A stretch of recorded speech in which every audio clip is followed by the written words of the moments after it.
दोस्तों welcome to Majid ग्रा YouTube channel. Mobile phone repairing course की अगली वीडियो के साथ आपकी खिदमत में हाज़िर हूं। दोस्तों इस वीडियो के अंदर मैं आपको मोबाइल फ़ोन का हाइब्रिड सिम ट्रे जो है इसको तब्दील करने का तरीकाकार बताऊंगा। तो ये देखिए, ये एंड्रॉयड मोबाइल फ़ोन मेरे पास है, ये है इसका हाइब्रिड सिम ट्रे। ये वाला ये हाइब्रिड सिम ट्रे है क्योंकि इसके अंदर 2 सिमें और तीसरा होता है मेमोरी कार्ड। तीनों चीज़ें इसके अंदर जो हैं वो डलती हैं। तो ये बोर्ड जो है किसी और मैकेनिक से मेरे पास आया, यहाँ पर मैंने देखा तो एक तो इसके यहाँ से कनेक्टर टूटा मुझे नज़र भी आ रहा है और यहाँ पर जो है वो मुझे कुछ भी नज़र नहीं आ रहा। यूँ लगता है कि जैसे इसको हाइब्रिड सिम ट्रे को रिमूव करके यहाँ पर काम करने की कोशिश की गई थी बट कामयाबी नहीं मिली। अब हम ट्राई करते हैं। तो इसको तब्दील करने के लिए दोस्तों या तो आपने नया या अगर आप स्क्रैप से भी ढूंढ सकते हैं तो आप बिल्कुल वैसा ही 100% जो है हाइब्रिड सिम ट्रे जो है वो ढूंढ लें। ये देखिए, यहाँ पर मैंने हाइब्रिड सिम ट्रे बिल्कुल वैसा ही ढूंढ लिया है। यहाँ पर इन दोनों के दरमियान ज़रा सा किसी तरह का कोई फ़र्क नहीं होना चाहिए, क्योंकि अगर फ़र्क हुआ तो फिर हम आगे नहीं चलेंगे। 100% जब भी आपने काम करना हो रिपेयरिंग का तो सबसे पहले आप जो है नया कंपोनेंट अरेंज कीजिए, या अगर किसी ने अपने स्क्रैप से भी लेना है तो देख लीजिए कि 100% मैच होना चाहिए, फिर ही आप चलेंगे। मैंने जो है इससे पहले भी इसकी एक एक चीज़ को मैच किया है, ये बिल्कुल वैसा ही है। तो अब हम सबसे पहले जो है इसको रिमूव करते हैं। तो इसको रिमूव करने के लिए हम इसको मोबाइल फ़ोन पीसीबी होल्डर के अंदर लगा देते हैं, स्क्रैप वाले पीसीबी को। यहाँ पर मुझे तमाम कंपोनेंट्स को कवर करने की भी ज़रूरत नहीं है क्योंकि मैंने कौन सा ये पीसीबी इस्तेमाल करना है। तो अब मैं इसके ऊपर फ्लक्स लगाता हूँ। जैसा कि अगर आप देखें ना तो UV559 है। मैंने पहले भी वीडियोज़ के अंदर बताया था, अब भी बता रहा हूँ कि इसके नेक्स्ट जितना भी मैं यूज़ करूँगा इस वीडियो के अंदर UV559 ही यूज़ करूँगा। मैं हर दफ़ा बताऊँगा नहीं, बट ये ही होगा। तो ये थोड़ा थोड़ा लगाना है, बहुत ज़्यादा लगाने की ज़रूरत नहीं होती। ये ना समझिएगा कि ये बहुत ज़्यादा लगाना होता है, बस ज़रा सा लगाना होता है, क्योंकि जब इसके ऊपर हीट पड़ती है तो ये खुद ही फैल जाता है, हर कंपोनेंट तक पहुंच जाता है। तो इसलिए थोड़ा सा जो है वो काफ़ी है।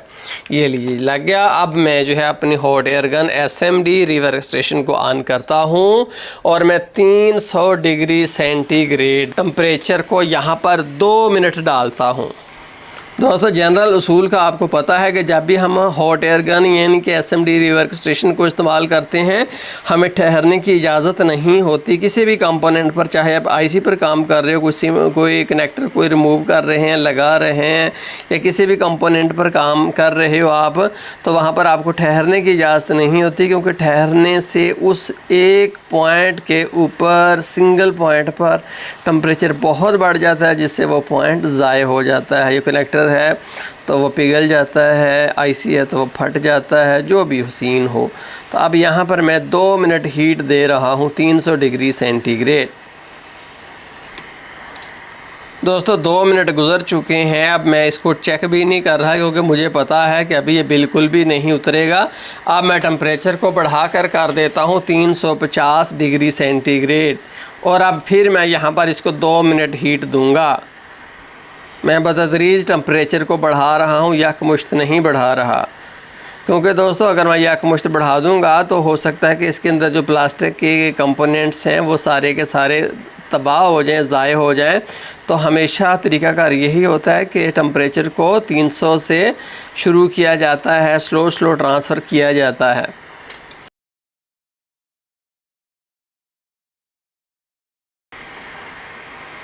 ये लीजिए जी दोस्तों, यहाँ पर अगर आप देखें तो 2 मिनट मैंने और पूरे कर लिए हैं 350 डिग्री सेंटीग्रेड पर। अब मैं 400 डिग्री सेंटीग्रेड कर लेता हूँ। ये लीजिए जी, मैंने 400 डिग्री सेंटीग्रेड कर दिया है और साथ ही यहाँ से अब मैंने इसको पकड़ लिया है और मैं इसको यहाँ पर हीट देना शुरू कर देता हूँ। अब देखिए, अब हीट जो है वो मैंने किसी और अंदाज से देनी शुरू कर देती है। अब यहाँ पर मैं ज़्यादा टारगेट कर रहा हूँ। दोस्तों इसको उतारने का तरीकाकार ये होता है कि ऊपर से ये जो जैकेट है यही उतरेगा। आप किसी एक सिमत से पकड़कर इसको स्लो आगे को चलेंगे। इस तरफ से कड़ेक्को हो गया, अब इस तरफ मैं देता हूँ, इस तरफ से भी कड़ेक्को हो जाए। ये लीजिए, दोनों तरफ से कड़ेक्को हो गया। मैं इसको ऊपर को उठाया हुआ है, ये देखिए। अब मैं इस तरफ से भी हीट दे दूँ, इस तरफ से भी कड़ेक्को हो जाए। कड़ेक्को होने का मतलब ये है कि ये टिक की आवाज़ आती है और ये निकल जाता है अपनी सॉकेट से। ये लीजिए, जो आपने निकाल लिया है उसको आपने नीचे नहीं रखना, वरना वो दोबारा लग जाएगा। यूँ पीछे को चलना, यूँ चलना, फिर यहाँ रखिए, यूँ पीछे को जाइए, यूँ पीछे को जाना। अब आगे से ये सारे का सारा उखड़ चुका है, सिर्फ पीछे से ही ये फंसा हुआ है। तो अब मैं इसको ऊपर को उठाता जाता हूँ। ये लीजिए, अब मैं इसको उठा लिए लीजिए, हमने सेफली ऊपर वाला रिमूव कर लिया है। अब दोस्तों ये जो दरमियान में कंपोनेंट हैं इनकी बारी है, तो मैं अब इनको हीट करना मैंने शुरू कर दिया है और ट्वीज़र से मैंने प्यार से पकड़ा हुआ है इसको कि ये अपनी मर्ज़ी से जो है मेरे साथ चले। तो दोस्तों देखिए, ऊपर वाली कवरिंग जो है वो बिल्कुल अलहदा होती है, वो बिल्कुल अलहदा होती है, वो इन अंदरूनी के साथ चिपटी नहीं होती। ये अंदरूनी जो हैं ये अलहदा ही होते हैं। ये लीजिए, इसको उठा कर साइड पर रख लिए। अगला जो है अब इसकी बारी आ गई। यहाँ पर भी मैं भाई बड़ी स्पीड से रखूँगा इसको। ये लीजिए, दोनों उतर गए। अब तीसरे की बारी आ गई।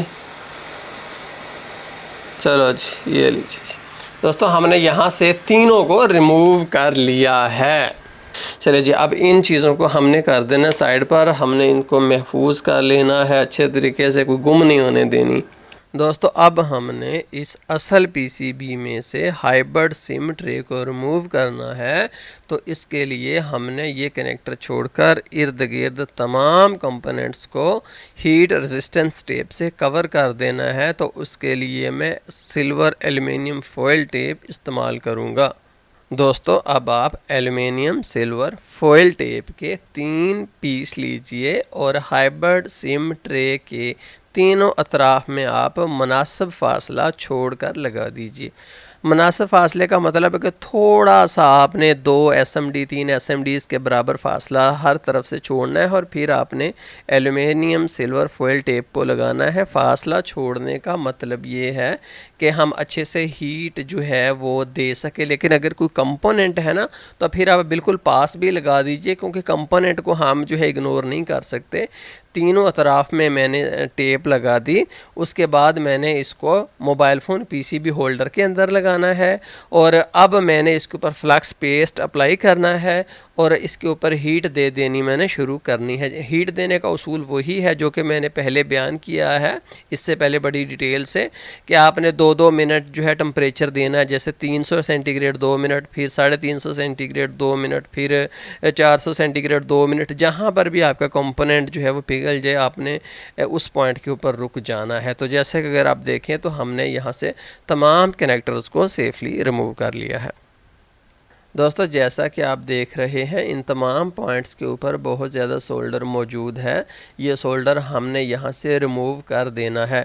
इस सोल्डर को रिमूव करने की 2 वजूहात हैं। वजह पहली ये है कि इस सोल्डर का ये जो कंपनी की तरफ से आता है इसका मेल्टिंग पॉइंट ज़्यादा होता है, और दूसरी वजह दोस्तों ये है चूँकि ये काफ़ी अरसे से लगा होता है, ये ऑक्सीडाइज हो चुका होता है, ये काला होता है, ये वेल्डिंग नहीं करता, ये बेकार है। तो इसलिए इसको रिमूव कर देना है। तो इसको रिमूव करने के लिए हमेशा की तरह मैं डी सोल्डरिंग वायर यूज़ करूँगा। उसमें से 1 इंच या इससे भी थोड़ा सा लंबा मैं पीस काटूँगा। इसके ऊपर मैं जो है फ्लक्स पेस्ट लगाऊंगा ताकि ये जो है जल्दी से काला ना हो जाए। ये जो पीस है ना डी सोल्डरिंग वायर का, ये जल्दी से जो काला ना हो जाए, तो इसलिए मैं उसके ऊपर फ्लक्स पेस्ट अप्लाई करके इसको किसी एक पॉइंट के ऊपर रखता हूँ और ऊपर से 420 डिग्री सेंटीग्रेड पर गर्म सोल्डरिंग आयरन रखता हूँ। तो मैं प्यार से इन तमाम पॉइंट्स के ऊपर फेरता जाऊँगा तो यहाँ से सारा सोल्डर ये ऑब्जॉर्ब कर लेगा। लेकिन जिन पॉइंट्स का बोर्ड के अंदर होल होता है वहाँ पर ये जल्दी से सोल्डर नहीं उठाता, वहाँ पर आपको 1 2 3 4 सेकंड तक रुक जाना होता है। यानी कि विक रखिए, ऊपर से डी सोल्डरिंग वायर रखिए और थोड़ा सा 2 सेकंड थोड़ा सा दबा कर रखेंगे ताकि वो अंदर से भी सोल्डर को जो है वो खींच सके। लेकिन फिर भी अगर आपको सक्सेस नहीं मिलती तो कोई परेशानी की बात नहीं, आपके पास 2 ऑप्शंस हैं। या तो आप कपड़े सीने वाली सुई ले लीजिए या आप डॉक्टर वाली नीडल ले लीजिए, उससे आप इस सुराख के अंदर फेर कर यहाँ से सारा सोल्डर जो है उसको उठा सकते हैं। उसके बाद दोस्तों आपने रुई और MBC की मदद से अच्छे तरीके से इन तमाम पॉइंट्स की सफाई कर देनी है। अच्छा जी, अब लगाने का स्टेप शुरू हो जाता है। यहाँ पर दोस्तों मैं 350 डिग्री सेंटीग्रेड टेम्परेचर रखता हूँ और सोल्डरिंग आयरन की बिट को साफ़ सुथरा करके लाता हूँ। अब यहाँ पर मैं सोल्डर लगाऊंगा। अगर ये सोल्डर अच्छा लग गया, ऊपर को टीला जो है वो खड़ा हो गया तो ठीक है, वरना मैं टेम्परेचर को और गिरा दूंगा। लगाता हूँ, ज़बरदस्त लग गया। ठीक है, इतना टेम्परेचर। तो दोस्तों अब मैं इसी टेम्परेचर के ऊपर यानी कि 350 डिग्री सेंटीग्रेड के ऊपर तमाम पॉइंट्स के ऊपर सोल्डर लगा देता हूँ। ये पॉइंट ऊपर को उठे हुए हों ताकि जब हम यहाँ पर कनेक्टर रखें ना दूसरा, तो ये वेल्ड होकर उसको पकड़ दें। अगर यहाँ पर थोड़ा सोल्डर होगा तो वो वेल्डिंग अच्छे तरीके से उन दोनों के दरमियान नहीं हो पाएगी। ज़्यादा होगा तो वो इर्द गिर्द के पॉइंट को भी अपनी लपेट में ले लेगा। तो इसलिए मुनासिब मिकदार में सोल्डर यहाँ पर आपने लगाना है और तमाम पॉइंट्स के ऊपर लगा देना, ताकि ये अंदरूनी कंपोनेंट तो हम पहले लगाएं ना, कवरिंग तो हम फिर बाद में लगाएंगे। जैसा कि अगर आप देखें तो हमने तमाम पॉइंट्स के ऊपर मुनासिब मिकदार में बिल्कुल एक जितना सोल्डर, कम ज़्यादा नहीं, एक जितना अप्लाई कर दिया है। उसके बाद दोस्तों वही सफाई वाला स्टेप जो कि कई दफ़ा रिपीट हो रहा है कि ट्वीज़र के ऊपर रुई और इसके ऊपर MBC या पेट्रोल के चंद कतरे या थिनर के चंद कतरे डालकर हम तमाम पॉइंट्स को अच्छे से जो है रब करके साफ़ कर लेंगे। दोस्तों यहाँ पर जो मैं क्लीनर यूज़ करता हूँ ये वाटर बेस्ड नहीं बल्कि ये पेट्रोल बेस्ड होता है। जैसा कि अगर आप देखें तो तमाम पॉइंट्स साफ़ हो चुके हैं। अब दोस्तों जैसा कि अगर आप देखें तो मेरे हाथ में ये सिम कार्ड कनेक्टर है, इसको मैंने इस जगह के ऊपर रख देना है और ऊपर से मैंने गर्म कर देना है ताकि ये वेल्ड होकर आपस में जुड़ जाए। लेकिन दोस्तों ये कहने को तो बहुत सिंपल चीज़ है, लेकिन एक्चुअली ये बहुत ही कम्प्लेक्स चीज़ है। इसमें बहुत सारी चीज़ें हैं जो आड़े आती हैं और इस प्रोसेस को फेल करती हैं। आप हमेशा देखिएगा कि जब भी आप प्रैक्टिस करते हैं कुछ दो चीज़ों को एक्सपेक्ट करते हैं कि आज खुद मेल्ट हो जाएंगी, आपस में फ्यूज़ हो जाएंगे, बट वो सारे पॉइंट नहीं होते, ऑटो वो फ्यूज़ नहीं होते। वहाँ पर हमेशा आपको जो है रुकावट का सामना करना पड़ता है। तो वो रुकावटें क्या हैं वो मैं आपको बता देता हूँ। उसमें दोस्तों दो चीज़ें हैं। एक तो है उसमें ऑक्सीजन, क्योंकि जब ये पॉइंट है ना आप ये जो देख रहे हो इनके ऊपर जो है ऑक्सीजन आ जाता है, तो ऑक्सीजन से ये जो वहाँ पर काला सा कार्बन बन जाता है और उसके बाद वो पॉइंट किसी से भी मेल्ट करने की सलाहियत नहीं रखते। जैसे आयरन रस्ट हो जाता है ना, आयरन गल जाता है, लोहा गल जाता है ऑक्सीजन से, ऐसे ये जो कली है दूसरे मेटल्स हैं ये भी ऑक्सीजन से रिएक्ट करके ख़राब होती हैं और जब टेम्परेचर हाई हो तब इनका जो है ख़राब होने की शिद्दत भी तेज़ हो जाती है। तो नंबर 1 ऑक्सीजन है जो हमारे प्रोसेस को फेल करता है। और दूसरे नंबर पर दोस्तों वो है सरफेस टेंशन। लिक्विड्स की एक प्रॉपर्टी होती है लिक्विड सरफेस टेंशन, यानी कि जैसा कि अगर आप देखें ना दो बबल बाज का एक दूसरे के पास होते हैं, दो वाटर ड्रॉप्स एक दूसरे के पास होते हैं, बट वो जब उनको हम मिला देते हैं एक दूसरे से वो जुड़ जाते हैं, सरफेस टेंशन ख़त्म हो जाती है, तब वो मिलकर एक बड़ा जो है और ड्रॉप बना लेते हैं। लेकिन वो तब तक वो नहीं आपस में मिलते जब तक उन्हें आपस में जो है मिलाया ना जाए। आम पत्तों के ऊपर भी आपने देखा होगा शबनम के ड्रॉप्स एक दूसरे के पास पड़े रहते हैं और मिलाने पे ही वो मिलकर ही एक बड़ा बनाते हैं। तो ऐसे ही जो है जब ये लिक्विड में कन्वर्ट हो जाएगा तो सरफेस टेंशन की वजह से ये नहीं मीट करेगा अगले पॉइंट से। तो इन चीज़ों को हमने दो चीज़ों को फिक्स करना होता है। तो सबसे पहले तो यहाँ पर आपने कन्फर्म करना है कि 100% सफाई हो। अच्छा जी, अब यहाँ पर मैं दोस्तों सरफेस टेंशन जो है उसको ख़त्म करने के लिए इस तरह का PCB क्लीनर ब्रश जो है लूँगा। ये जो इसको कहते हैं PCB क्लीनर ब्रश। आगे अगर आप इसको देखें तो इसके आगे जो है वो ये लोहे के होते हैं, स्टील के आगे से होते हैं, स्क्रब करने के लिए होते हैं। आगे कह लें कि ये आगे इसके जो थ्रेड है ये लोहे या स्टील की वायर के हैं, सख्त हैं, ठीक है। दूसरी तरफ अगर आप देखें तो ये बिल्कुल नरम है। नरम से तो हम इस तरह से PCB की सफाई करेंगे। और सख्त जो है जब भी हमने कुछ पॉइंट्स को वेल्ड करना हो तो हम क्या करते हैं उनके ऊपर इसको फेर देते हैं, ठीक है। ये पॉइंट बिल्कुल आप देखिए गेंदें बनी हुई, इन गेंदों के ऊपर मैं फेर देता हूँ चांद एक दफ़ा। तो जब मैं इन गेंदों के ऊपर फेर दूँगा तो ये गेंदें जो हैं इनके ऊपर बन जाएंगे खाले, लेकिन वो खाले इतने छोटे होंगे कि जो माइक्रोस्कोप से नज़र आएंगे, इनके ऊपर चीटे पड़ जाएंगे। ये ऊपर से इनका जो है अपना हमवार जो बिल्कुल जैसे एक ड्रॉप पानी का अपनी सतह को कैसे गोल मोल रखता है गेंद की तरह, इन्होंने भी अपने आप को गेंद की तरह रखा था। और जब मैंने इसके ऊपर ये ब्रश फेर दिया तो उसकी वो चीज़ जो है उसने ख़त्म कर दिया। अब जो थोड़ा सा शोल्डर ऊपर को आगे पीछे खाले से बन गए इसके ऊपर, ये किसी एक जगह से उस पॉइंट से मिक्स हो जाएंगे और यूँ ही ये मिक्स होंगे तो सरफेस टेंशन टूट जाएगा और दोनों पॉइंट आपस में मेल्ट हो जाएंगे। ये देखिए तमाम पॉइंट्स के ऊपर मैंने ब्रश को फेर दिया है। दोस्तों अब हमने तमाम पॉइंट्स के ऊपर फ्लक्स अप्लाई कर लेना है ताकि ये पॉइंट ऑक्सीजन के असर से महफूज रहें और ऑक्सीडाइज ना हो, काले ना हो, ये यूं ही चमकदार रहें और सक्सेसफुल वेल्डिंग कर पाएँ। तो जो पॉइंट भी वेल्ड होगा उसके ऊपर ज़रूर फ्लक्स अप्लाई किया जाएगा, खाली कोई पॉइंट नहीं बचेगा। जो भी पॉइंट खाली हीट हो जाएगा वो ख़राब हो जाएगा। तो देखिए मैंने तमाम पॉइंट्स के ऊपर फ्लक्स अप्लाई कर दिया है। दोस्तों जैसा कि अगर आप देखें तो ये मेरे तीनों कनेक्टर हैं, कनेक्टर नंबर 1, कनेक्टर नंबर 2 और कनेक्टर नंबर 3। तो दोस्तों यहाँ पर एक मखसूस प्रोसेस है जो कि मैंने इन तीनों कनेक्टर्स के ऊपर अप्लाई करना है, जो कि इनको हेल्प आउट करेगा आगे वेल्ड होने में। तो मैं आपको बताऊं कि इनके ऊपर क्या प्रोसेस अप्लाई करना है। दोस्तों सबसे पहले तो ये है कि हमने ये पिछले पीसीबी से उतारे हैं बट हमने इनको ना अभी तक वॉश नहीं किया। तो आपने इनको पकड़ लेना है, इसके ऊपर एमबीसी डालनी है और ब्रश से इसकी अच्छे से सफाई कर देनी है। 2 दफ़ा केमिकल डालना पड़े, 3 दफ़ा या 4 दफ़ा, बट आपने इसके ऊपर किसी तरह का कोई फ्लक्स जो है वो छोड़ना नहीं। बट यहाँ पर एहतियात कीजिएगा, जब आप इस कनेक्टर के ऊपर कुछ स्टेप्स अप्लाई कर रहे हो ना ये वाले, तो उससे कनेक्टर अक्सर टूट भी जाता है क्योंकि हम उसके ऊपर किसी तरह का ज़्यादा प्रेशर दे देते हैं। तो ये बड़ा नाजुक सा होता है, ये तो वहीं से वो क्रैक हो जाता है और वो पॉइंट बाहर आ जाता है। तो इस बात का ख़ास आप ख्याल रखिएगा कि इस प्रोसेस के दौरान आपका कनेक्टर जो है वो ख़राब होने या टूटने ना पाए। जब आपने इसकी अच्छे से सफाई कर ली तो उसके बाद दोस्तों हमने इसके तमाम पॉइंट्स को सोल्डरिंग आयरन से टच करना है। बट आपने सोल्डरिंग आयरन का टेम्परेचर ज़्यादा नहीं रखना, 330 सेंटीग्रेड से 350 सेंटीग्रेड के दरमियान ही रखना है और आपने इन तमाम पॉइंट्स को टच कर देना है। इन पॉइंट्स को टच करने का मकसद ये होता है कि अगर किसी पॉइंट के ऊपर बहुत ज़्यादा सोल्डर लगा हुआ है तो वो इस बिट के साथ लग जाए और वो पॉइंट के ऊपर जो बहुत ज़्यादा सोल्डर है वो कम हो जाए। तो हर दफ़ा जब मैं यहाँ पर बिट को लाता हूँ, सोल्डरिंग आयरन की बिट को, तो मैं पहले उसको बिट रिफ्रेशर पेस्ट के अंदर डालता हूँ, उसके बाद मैं इसको स्क्रबर वायर के अंदर डालता हूँ, फिर मैं इस पॉइंट के ऊपर लाता हूँ ताकि इस बिट के ऊपर अगर ज़्यादा सोल्डर है तो वो पीछे ही रह जाए। तो मैं तमाम पॉइंट्स को टच करता जा रहा हूँ और देखें तो ये पॉइंट तकरीबन इक्वल होते जा रहे हैं। यहाँ से ज़्यादा सोल्डर जो है वो उठाया जा चुका है।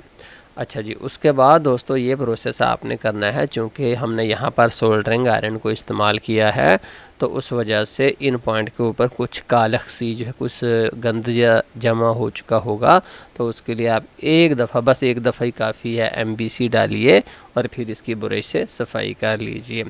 उस सफाई के बाद दोस्तों अब हमने सर्जिकल ब्लेड लेना है। सर्जिकल का 11 नंबर का ब्लेड जो है ये मिल जाता है मेडिकल स्टोर से या वैसे भी मिल जाता है। आपने इस ब्लेड से तमाम पॉइंट्स को थोड़ा थोड़ा सा ऊपर से रब कर देना है और यहाँ से अंदर से चमकदार हिस्सा जो है कनेक्टर का वो निकालना है। अगर किसी पॉइंट के ऊपर बहुत ज़्यादा सोल्डर मौजूद हो तो आपने एहतियात से बग़ैर डैमेज किए उस सोल्डर को ऊपर से काट देना है। ये लीजिए तमाम पॉइंट्स पर हमने ब्लेड जो है उसको फेर दिया है, ऊपर से हल्का हल्का सा रब कर दिया है और नीचे से चमकदार हिस्सा नज़र आ रहा है। उसके बाद दोस्तों अब ये जो मेरे पास पीसीबी ब्रश होता है स्क्रबर वायर वाला, तो इसको हमने चंद दफ़ा इन पॉइंट्स के ऊपर फेर देना है ताकि यहाँ पर इन पॉइंट्स के ऊपर निशान से पड़ जाएं और अगले पॉइंट से ये इजीली जो है मेल्ट हो सके बग़ैर सरफेस टेंशन किए।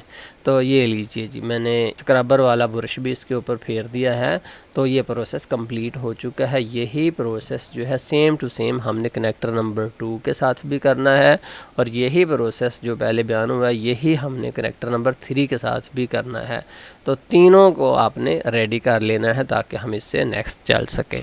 एक कनेक्टर को उठाकर हम एग्जैक्टली 100% सीधे इन पॉइंट्स के ऊपर रख कर देते हैं, ना आगे ना पीछे, ना ऊपर ना नीचे, सीधा होगा पॉइंट पर, तब होगा वेल्ड और तब आएगा मज़ा।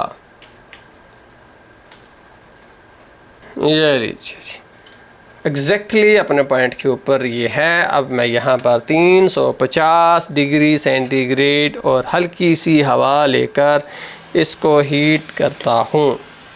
और आप लोग देखिए, अब यहाँ पर हमने नहीं इसको छीनना, अब हमारा काम ख़त्म। अब जस्ट हमने हीट ही करना है। मेल्टिंग ऑलमोस्ट शुरू होने वाली है। कुछ पॉइंट मेल्ट हो चुके हैं।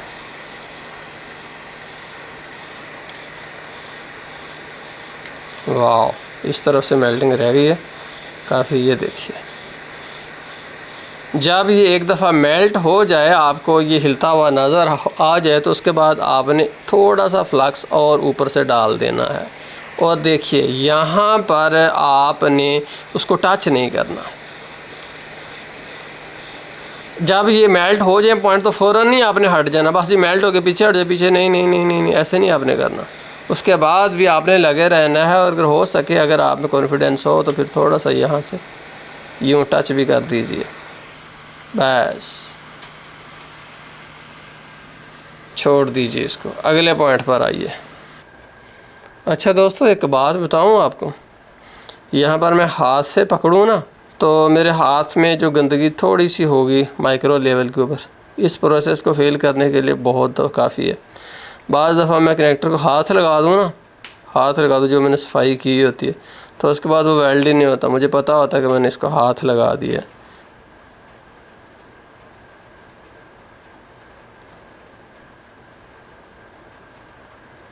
ये लीजिए, ये भी अपने पॉइंट के ऊपर 100% सीधा हो गया। पहले थोड़ी सी हवा रहेगी दूर, एक दफ़ा ये थोड़ा सा गर्म हो गया ना, उसके बाद नहीं कहीं भी जाता।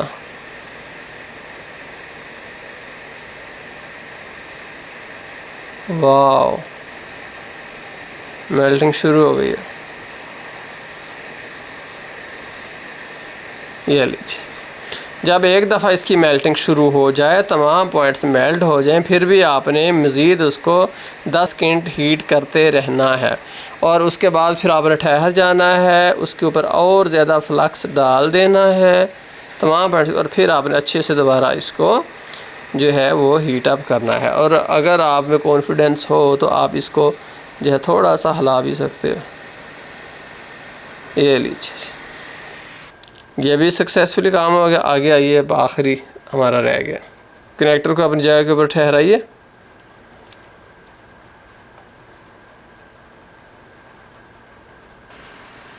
अब इसके ऊपर भी हीट डालनी शुरू कर दीजिए।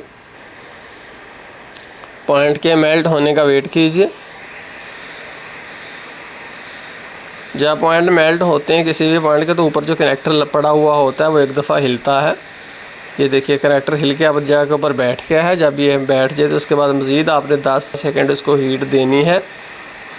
और उसके बाद आपने रुकिए, उसके ऊपर और ज़्यादा फ्लक्स ऊपर से ही डालिए बिना टच किए हुए, और फिर आप दोबारा जो है हीट दे दीजिए। दोबारा हीट देनी ज़रूरी होती है, फ्लक्स दोबारा लगाना भी ज़रूरी होता है, ताकि ये जो फ्लक्स है सोल्डर को बड़े अच्छे तरीके से घुमाता है, जिससे सोल्डर बहुत बेहतरीन जो है वो वेल्डिंग कर पाता है।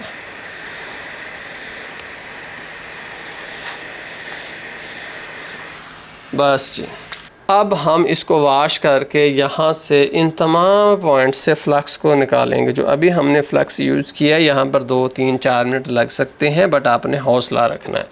तो उसके लिए मैं पीसीबी को इस तरफ से थोड़ा सा ऊंचा कर देता हूँ। एक तरफ से अपने पीसीबी को ऊंचा कर देना है, ताकि जब आप इसके ऊपर एमबीसी डालें तो वो सब कुछ नीचे को ही आए।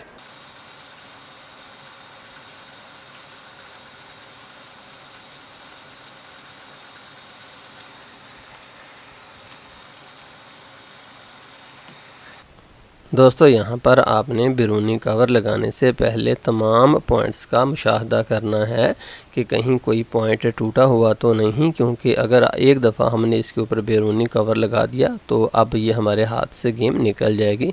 आपने तमाम पॉइंट्स को हिला कर देखना है कि क्या कोई पॉइंट हिलता है। अगर कोई ना लगा हुआ हो तो आप सोल्डरिंग आयरन से मैनुअली भी उसको लगा सकते हैं। जैसा कि अगर आप देखें तो हमारे तमाम पॉइंट्स खुश उसलूबी से बड़े एहसन अंदाज से लगे हुए हैं। दोस्तों, अब आपने पीसीबी पर हाइब्रिड सिम ट्रे की कवरिंग वाले तमाम पॉइंट्स के ऊपर सोल्डर लगा देना है। कोई भी पॉइंट जो है वो रहने ना पाए। वही असूल हैं जो पहले बयान हुए हैं कि बहुत ज़्यादा भी नहीं, बहुत कम भी नहीं। इन पॉइंट्स के ऊपर जब सोल्डर होगा फिर बाद में हम कवरिंग रखेंगे तो ये पॉइंट आपस में मेल्ट होकर फ्यूज़ होकर कवरिंग को काबू कर लेंगे। लेकिन दोस्तों याद रखिए कि ये जो थ्रू द होल होता है, थ्रू द पीसीबी होल, इसके ऊपर आपने कुछ नहीं लगाना। इन होल्स को आपने खाली रखना है, क्योंकि जब हम कवरिंग इसके ऊपर रखेंगे तो कवरिंग के जो नक्के हैं वो इन पॉइंट्स के साथ फंसेंगे, अंदर जाएंगे, तो ही जो कवरिंग है अपनी जगह के ऊपर टिक पाएगी। दोस्तों उसके बाद आपने MBC और रुई की मदद से इन तमाम पॉइंट्स को साफ़ करना है जिसके ऊपर अभी हमने जो है सोल्डर अप्लाई किया है। क्योंकि जो सोल्डर होता है ये रोज़न छोड़ता है, यानी कि बरोज़ा, और इर्द गिर्द ये गंदगी सी फैली होती है तो ये फेलियर का बायस हो सकती है। तो इसलिए आपने तमाम पॉइंट्स को MBC की मदद से साफ़ सुथरे नीट क्लीन निकालना है। दोस्तों अब हमने PCB क्लीनर तारों वाला ब्रश इन तमाम पॉइंट्स के ऊपर फेर देना है ताकि ये जो बॉल्स हैं बिल्कुल गेंद की तरह इनके ऊपर निशानात बन जाएं। ये जो निशानात इसके ऊपर बनेंगे ये इसको फ्यूज़ होने में हेल्प आउट करेंगे। दोस्तों अब हमने तमाम पॉइंट्स के ऊपर फ्लक्स अप्लाई करना है, कोई पॉइंट हमने छोड़ना नहीं। जिस पॉइंट के ऊपर फ्लक्स होगा वो वेल्ड होगा, जिस पॉइंट के ऊपर फ्लक्स नहीं होगा वो ऑक्सीडाइज होकर ख़राब हो जाएगा। उसके बाद दोस्तों आपने कवरिंग को MBC और ब्रश से अच्छे से वाश कर लेना है और उसके बाद आपने इसके तमाम पॉइंट्स को सोल्डरिंग आयरन से टच करना है। सोल्डरिंग आयरन से टच करने का मकसद इन पॉइंट्स को हमवार करना है जहां पर कम ज़्यादा सोल्डर मौजूद है। उसके बाद दोस्तों आपने कटर लेना है और इसके तमाम पॉइंट्स के ऊपर आपने कटर फेर देना है।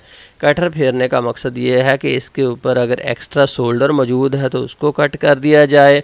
अगर किसी जगह के ऊपर कोई रोज़न, कोई काला सा कार्बन मौजूद है तो उसको स्क्रैच कर दिया जाए और इन पॉइंट को चमकदार निकाल लिया जाए। उसके बाद दोस्तों वही तीसरा स्टेप के तारों वाला ब्रश जो है वो इन पॉइंट के ऊपर फेरना है ताकि खड्डे से बन जाए और ये फ्यूज़ होने में आसानी पैदा हो। आज जैसा कि अगर आप देखें तो वही रिपीटेडली प्रोसेस जो है वो आ रहा है। इस शील्ड को इसके ऊपर रख दीजिए और हिलाकर आगे पीछे करके देखिए कि क्या इसके लॉक्स जो हैं वो अंदर चले गए। अब दोस्तों 300 डिग्री सेंटीग्रेड टेम्परेचर मैंने रखा है। अब यहाँ पर मैंने इसको 2 मिनट हीट देनी है। 2 मिनट के बाद दोस्तों मैं हीट को बढ़ाकर कर देता हूँ 380 डिग्री सेंटीग्रेड। उसके बाद दोस्तों 2 मिनट गुजर गए हैं। अब हमें कर देता हूँ 420 डिग्री सेंटीग्रेड, क्योंकि कुछ पॉइंट्स यहाँ पर नहीं पिघले। अब 2 मिनट में मैक्सिमम टेम्परेचर यही है, अब इससे ज़्यादा मैं नहीं करूँगा। ये लीजिए, अच्छा पिघल गया। आपने इसको एक दफ़ा ऊपर से यूँ हिलाना है और छोड़ देना है। उसके बाद दोस्तों ये जो PCB पर होल वाले 2 पॉइंट थे इनको आपने सोल्ड कर लेना है और हाइब्रिड सिम ट्रे को अच्छे से MBC और ब्रश से वाश कर लेना है। तमाम फ्लक्स रिमूव कर देना है और आपका काम हो चुका है। तो दोस्तों ये था मोबाइल फ़ोन का हाइब्रिड सिम ट्रे तब्दील करने का तरीका। मुझे उम्मीद है कि आपकी समझ में आ गया होगा। दोस्तों मैं आपसे एक रिक्वेस्ट करता हूँ कि प्लीज़ आप मुझे सपोर्ट करें। सपोर्ट करना हर बंदे को अच्छा लगता है, इतनी मेहनत की जाती है, उसके बदले में आपसे डिमांड क्या की जाती है कि आप हमें सपोर्ट करें। तो उसके लिए आपका बहुत शुक्रिया होगा अगर आप हमें सपोर्ट करें। तो किसी किस्म का क्वेश्चन हो तो आप कमेंट्स के अंदर पूछें, मैं भी पढ़ लेता हूँ। लोग भी जो बड़े एक्सपर्ट हैं, मेरे भी कह लें कि उस्ताद हैं, वो भी हो सकता है वहाँ पर हों, पढ़कर लोग एक दूसरे को रिप्लाई कर देते हैं। बहुत शुक्रिया माजिद गिरा यूट्यूब चैनल देखने का। अल्लाह हाफिज़।